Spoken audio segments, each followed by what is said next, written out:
في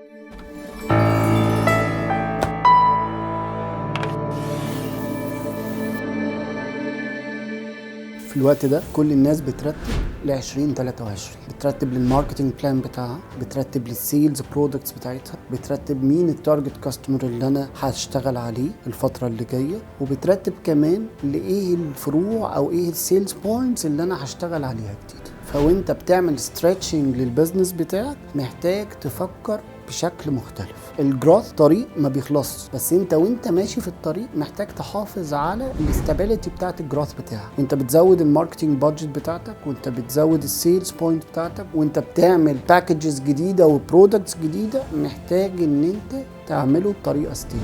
فانا مش بطلع ببرودكت جديد النهارده واقعد نايم 6 شهور او اقعد نايم طول السنه، لا انا بحط كل كوارتر ان انا اطلع ببرودكت جديد او باكج جديد. انا ما بفتحش سيلز بوينت واقعد نايم طول السنه، انا كل فتره بحط لنفسي سيلز بوينت هفتحها وهبدا بيها جديده. لما باجي ازود الماركتنج بزودها جرادولي وبزودها واحده واحده، وما يبقاش فيه قفزات كبيرة عشان تحافظ على الاستابيليتي. فالجروث انفينيتي، لكن الفكرة كلها في الاستابيليتي.